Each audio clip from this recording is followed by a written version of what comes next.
Hi, I'm Nova, and my life sucks. I used to think I was just unlucky, but thank God I later discovered it was a full-blown family curse. No, seriously. I grew up with a twin brother, Dorian, who was 2 steps ahead in everything. For starters, everyone thought he was the much better-looking twin. He'd play video games all the time and ace his tests, while I'd stay up all night studying, and my grades were still average. He was good at sports, I was just clumsy. Even our parents favored Dorian, especially Dad, who dreamt of making him a football legend. In 8th grade, I tried out for the small school talent showcase, just a silly cheer routine I made up on my own. I asked everyone to come, but that same day, Dorian had his big football practice match, and guess where everyone went? Yep, including my parents.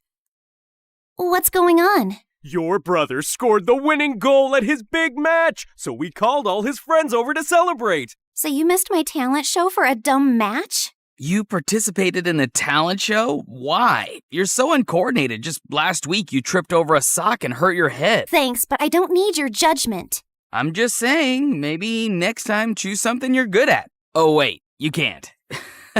You're bad at everything. Shut up or I'll kick your face. Ugh, so annoying. I ran upstairs fighting tears when I heard a soft voice calling from a bedroom down the hall. Nova, is that you? That's Ella. She's my younger sister, and she's been sick since forever. Doctors didn't even have a proper diagnosis, just a fancy name that meant they were still trying to figure out what was wrong with her. And since our parents were too busy making Dorian a star, it was usually left to me to look after Ella, which I didn't mind at all. Hey, how was your talent show? What did Mom and Dad say? They never came because Mighty Dorian had a match. So what? Did you have fun? I almost did a backflip and only tripped twice, so yeah, it was fun. Then that's all that matters. Talking to Ella always made me feel better, but I could never tell her how I really felt. My problems just seemed so pathetic compared to everything she was going through. Even at school, I mostly kept to myself while Dorian hogged the spotlight. The only time people spoke to me was to ask for Dorian's number, so I barely had friends. Until I met Maya in high school. She was new and asked me if I could show her around, and we hit it off right away. We liked the same music, same shows, and I finally had someone I could pour my heart out to.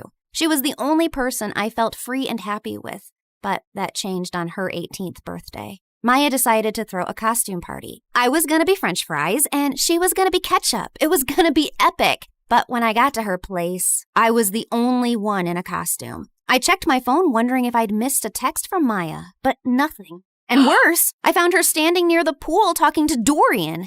Oh, wow. Looks like someone didn't get the memo. What is he doing here? And wasn't this supposed to be a costume party? Oh, shoot. I thought I texted you. I wanted to have a costume party, but Dorian thought it was stupid for an 18th birthday. And since when did you start taking advice from Dorian? Since we started dating. What? He asked me out last week, and I said yes. Why? Of all the men on the planet, why him? And you couldn't stand that there was finally someone who liked me more than you, could you? Would you stop overreacting? You look like angry McDonald's French fries, and I can't take you seriously. Also, my feelings for Maya are totally genuine. Genuine my butt. Everyone at school knows you change girlfriends faster than you change underwear. Maya, listen to me. Whatever garbage this guy's been feeding you, it's not worth it. But I love him. No, you're infatuated. Like every normal girl your age is with some butthead like him. Come back to your senses.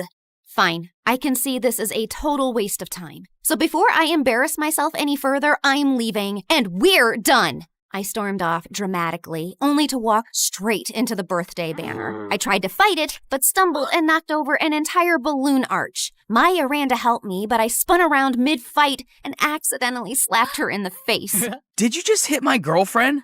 I grabbed a paper cup and hurled it at Dorian's head. Ow.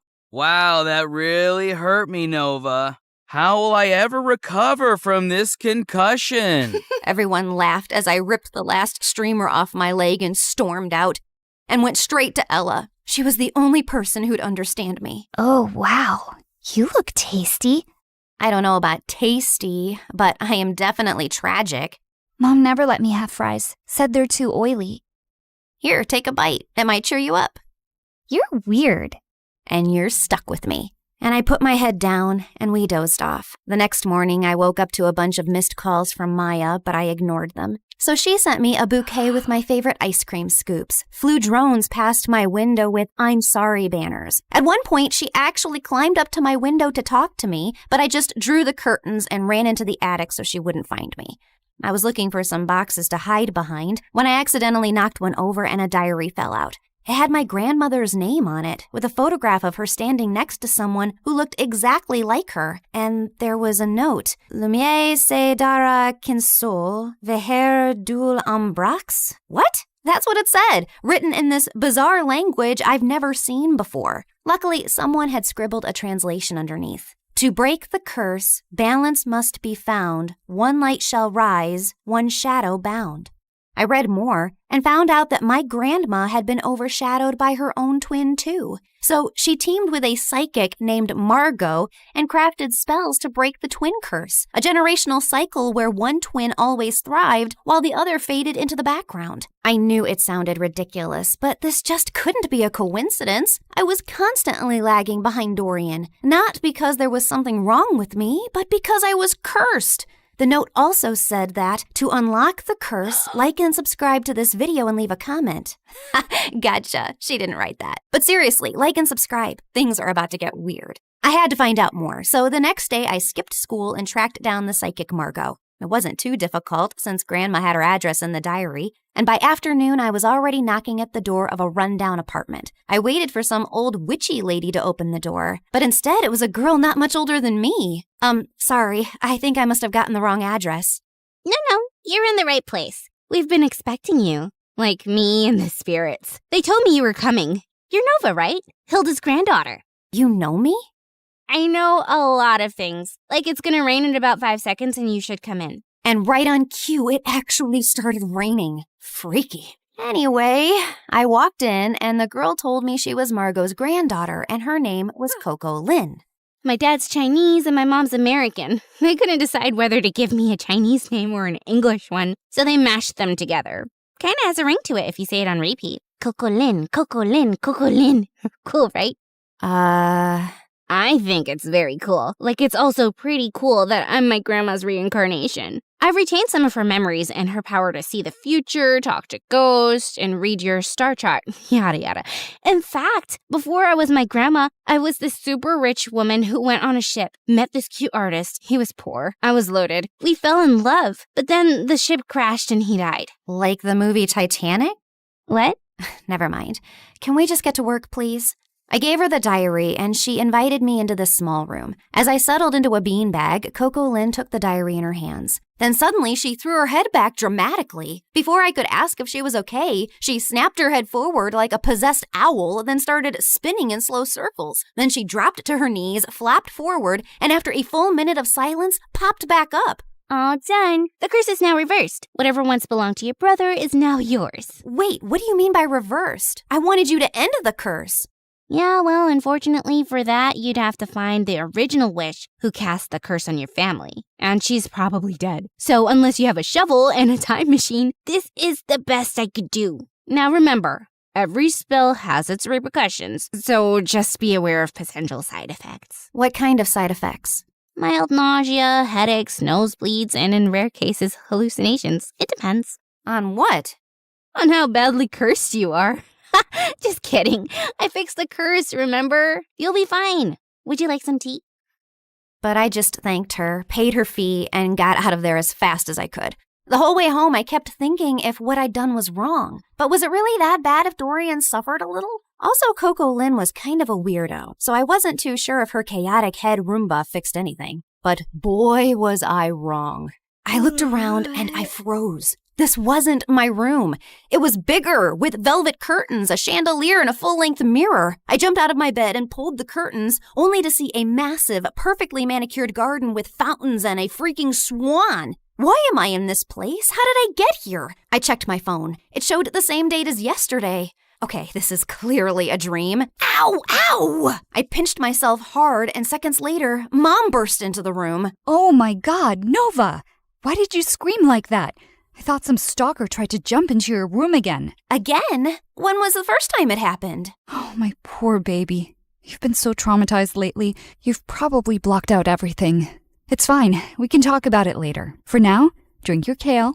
You're already late for gym, and Coach gets cranky when you're not warmed up before cheer practice. Mom, I don't do cheer practice. I barely passed PE. This isn't real. I rushed outside to find Ella's room. She might have answers. But the house was so huge, I had no idea which room was hers and accidentally entered Dorian's. Ugh! What are you doing in my room? Shut up and tell me what's happening. Are you trying to pull some elaborate joke on me? Who even owns this house? One of your weird rich friends? What are you rambling on about? I'm just living my perfectly miserable life in silence, and you won't let me have that? If your life is miserable, I might as well be an earthworm. You know, I saw this documentary about teen celebrities and how they all went bonkers at age 18. You should watch it. I think you'll fit right in. You think this is funny? God, just tell me where Ella is and I'll leave. Same place she's always been. Why? Suddenly remembered you have a sick sister who needs your attention? I've always cared about Ella. You don't care about anyone else but yourself, Nova. Now get out and go sign some stupid autographs. I was shocked. The way Dorian was talking and everything Mom said could only mean one of two things. Either everyone in my family had lost their minds, or the spell actually worked and transported me to my new reality where I was the golden child. I ran back to my room and opened my closet to find shoes and clothes that I could never afford. Downstairs, Mom was smiling like I was the best thing that ever happened to her, while Dorian sat quietly on the side scowling. Then I went to school, and the moment I got out of the car, people flocked around me. Hi, Nova. Love your outfit. Can we get a selfie? Are you coming to my birthday next week? You can cut the cake if you want to. It was like stepping into a dream where I finally mattered and wasn't invisible next to Dorian. I was still processing everything when Stacy walked over and linked her arm through mine. There you are, Bestie. I've been trying to call you. Really? I didn't get any calls. I said I was trying, but then I got busy with these new cheer uniforms. Everyone's obsessed with pink, but what do you think? I actually kind of like blue. But clearly everyone else wants pink, so let's go with pink. Oh, I knew you'd say that. We're so in sync. If you were a boy, I'd totally date you. I mean, you'd have competition, obviously, but I'd cheat on my boyfriend with you. Okay, wow. I was best friends with Stacy? This girl who once insulted me in front of the whole school was now asking for my opinions? And over the next few days, it only got better. I had a personal stylist, a manager, and spa appointments booked every other morning. My closet had its own air conditioning, and Dorian had to ask my permission to even borrow a charger. My parents transformed into my biggest fans overnight, hovering at every photo shoot, attending even the smallest events, and proudly displaying an entire wall of my trophies and awards. At school, I never stood in line. I had my own table in the cafeteria stocked with fresh smoothies and sushi rolls. Teachers gave me extra credit just for showing up. And one afternoon, I got a letter from a college I hadn't even applied to offering me a full scholarship because they liked my vibe. My life was perfect, and it was everything I ever wanted. Until it wasn't. Because Stacy was as obnoxious as ever and was getting on my nerves. Oh my God. Who died and left you that hideous skirt?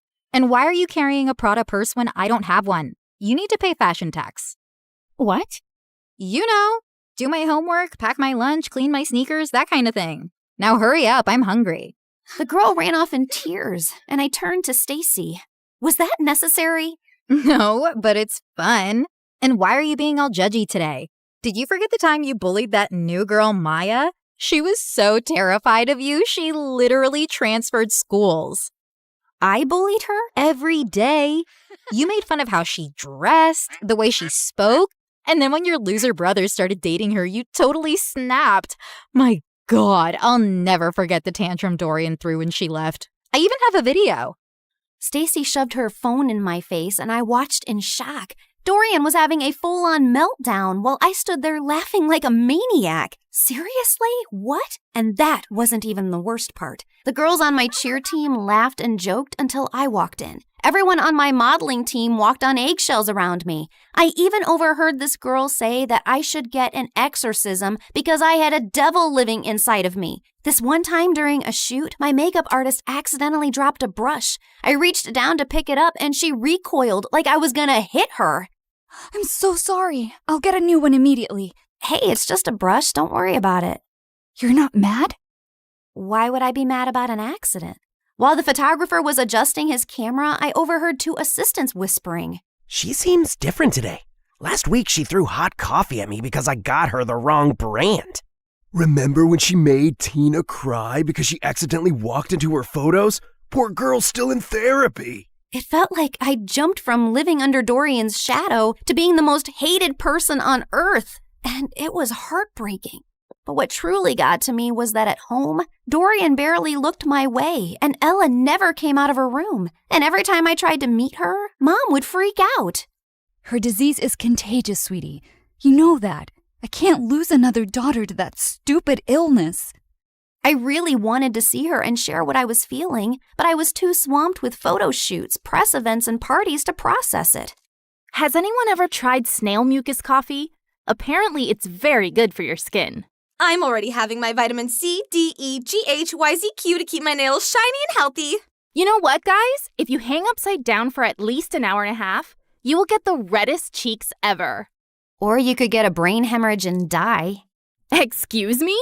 I'll just be right back. Jeez, how lame were these conversations? If these people were the cream of society, I'd rather be skimmed milk. The rest of the night was just as bad. The music was too loud, the people were fake, the food looked fancy but tasted like chalk. Then my date asked me to dance, and I accidentally stepped on his foot so hard he started limping. I rushed to grab him a first aid kit and came back to find him making out with a waitress. Ew. I just wanted to leave. I was walking to my car when I spotted someone across the road. Maya was standing at a stall selling t-shirts. I dropped everything and sprinted toward her. Maya! Oh my God, how are you? Leave or I swear I will call the police. Look, I know you're really angry at me and I deserve it, but I swear I didn't mean to. You didn't mean to ruin my life? Come on, Noah. You and I both know you bullied me because you're evil. But honestly, you did me a favor. That school wasn't for me anyway. The only good thing that happened there was meeting Dorian, and I'll always be grateful for that. But you, I never ever want to see again. Please, Maya, I said I'm sorry. I'll do anything to make up to you. I'll buy all your t-shirts. I don't need your charity, Nova. But if you really want to help me, then help me sell these. You're a professional model, right? She pulled out a pile of tees with the most chaotic slogans I'd ever seen. This too shall pass, like a kidney stone. The only X I want is extra money. Nice. Who came up with these? Of course I did. I've always been really creative. That's true. By the end of the night, Maya and I had sold every single t-shirt in her stall. We even clicked a bunch of pictures, and when I shared them on my Instagram, Maya's business exploded overnight. She called me the next morning telling me how people were begging for restocks. Someone even asked if she shipped internationally. I'd finally used my popularity for something good, and I was happy. But that changed the moment I entered school the next day. Why were you hanging out with peasant Maya yesterday? It's all over your Instagram feed. I was just trying to help her sell her stuff and apologized for being completely moronic. You did not. It's against every rule book ever written for mean girls. Once you bully someone, you never apologize to them, especially not if they're as ugly as peasant Maya. Stop calling her that. She's a brilliant and hardworking girl, and she's 10 times the person you'd ever be. 10 times fatter, sure. She's a real inspiration for stretchy t-shirts. Say one more word about her and I swear. Or what? You'll cry into your organic kale smoothie? I have a better idea. And I launched myself at Stacy, but she didn't even budge. Instead, she smiled and punched me. Then she jumped on me, pulled my hair, elbowed me in the stomach, and I almost threw up. I thought I was gonna die when a bunch of girls rescued me. Later, while I sat outside the nurse's office with an ice pack on my face, I overheard a group of girls whispering nearby. Wow, Nova really thought she could take down Stacy? That girl's made of iron. I heard her mom's Russian. She came here illegally, then married some rich guy, and that's how Stacy got all her money. My maid's cousin works at their house. She says Stacy lives like a trash gremlin. Her room smells like stale yogurt and wet socks. Ugh, gross. Imagine strutting around like a queen bee while your closet is a health hazard. If I were Nova, I'd wash my hands with bleach just to get the smell off. They kept going, but I tuned out. Not because I was offended. Honestly, it all made sense. Stacy didn't rule the school out of confidence. She did it to distract people from the disaster she actually was. Anyway, I was feeling better, so I decided to take the day off and go home, when suddenly Dorian came running down the hallway. Nova, it's Ella. They're moving her to a hospital. Her condition's getting worse. The world blurred for a second, and I pushed Stacy out of the way and ran through the gates. We reached the hospital and saw Mom and Dad were sitting in the waiting room. Where is she? What happened? She took a turn for the worse. The doctors are doing everything they can. I sat down slowly. Ella, my baby sister, my sunshine. She was the only person who ever believed in me, and she was suffering. I buried my face in my hands, and that's when Dorian snapped. Is this all your fault? Dorian, please. No, Mom, she needs to know.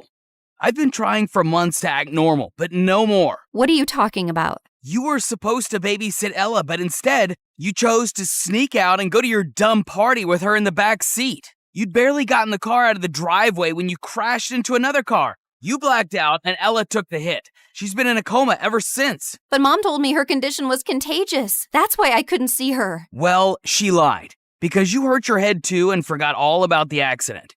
And Mom didn't tell you so you could live your perfect little life like the golden child you are. I swear, if something happens to her, I will never forgive you. And he stormed away, leaving me totally shaken. I bullied my best friend. My brother couldn't even look at me. And my little sister was in a coma because of me. This wasn't the life I wanted.